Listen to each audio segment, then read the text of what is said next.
മഴക്കാലമൊക്കെ തുടങ്ങി, നല്ല ചൂടുണ്ടായിരുന്ന നമ്മുടെ അന്തരീക്ഷം ഒന്ന് മാറി നല്ല സുഖമുള്ള ഒരു അന്തരീക്ഷത്തിലേക്ക് നമ്മളെല്ലാവരും എത്തി.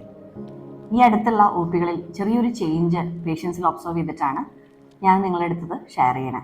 അതായത് നല്ലവണ്ണം മൂത്രത്തിൽ പഴുപ്പ് കാണാം, അടിവയറ് വേദന, വിട്ടുവിട്ടുള്ള പനി, ബുദ്ധിമുട്ടൊക്കെ ആയിട്ട് OPയിൽ വരുന്ന ധാരാളം രോഗികൾ അവരുടെ ലൈഫ് സ്റ്റൈൽ ഒന്ന് ചെക്ക് ചെയ്തപ്പോൾ മനസ്സിലായതാണ് മഴക്കാലം തുടങ്ങിയപ്പോൾ വെള്ളം കൂടിയൊക്കെ നല്ലോണം കുറഞ്ഞു. അതിനു പുറമെ നല്ല വറുത്തതും പൊരിച്ചതുമായിട്ടുള്ള വസ്തുക്കളൊക്കെ മഴക്കാലത്താകുമ്പോൾ കഴിക്കാനൊരു പ്രത്യേക സുഖം ഉണ്ടാവും. ധാരാളമായിട്ട് നമ്മൾ കഴിക്കുന്നു. വെക്കേഷനൊക്കെ ആണല്ലോ, അപ്പം സെലിബ്രേഷൻ, ആഘോഷങ്ങൾ, യാത്രകൾ, ടൂറിൻ്റെ ഭാഗമായിട്ടൊക്കെ ധാരാളം മത്സ്യമാംസാദികൾ ഒരു ക്രമവുമില്ലാതെ നമ്മൾ ഉപയോഗിക്കുന്നു. അതിന് പുറമെ മാമ്പഴക്കാലവും തീർന്നിട്ടില്ല.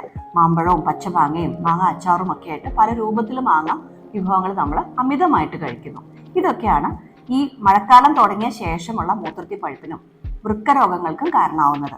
അതുകൊണ്ട് എല്ലാവരും വേനൽക്കാലത്ത് നമ്മൾ കഴിച്ചിരുന്ന പോലെ അല്ലെങ്കിലും ഏറെക്കുറെ നമ്മുടെ ആവശ്യത്തിനുള്ള വെള്ളം കുടിക്കുകയും സ്പൈസസിനെയും വറുത്തതും പൊരിച്ചതും നട്ട്സിൻ്റെ അമിത ഉപയോഗവും ഒക്കെ ഒന്ന് മിതത്വത്തിലേക്ക് നമ്മൾ പാലിക്കുകയും ചെയ്താൽ മൂത്ര സംബന്ധ രോഗങ്ങളിൽ നിന്ന് നമുക്ക് മാറി നിൽക്കാൻ സാധിക്കും.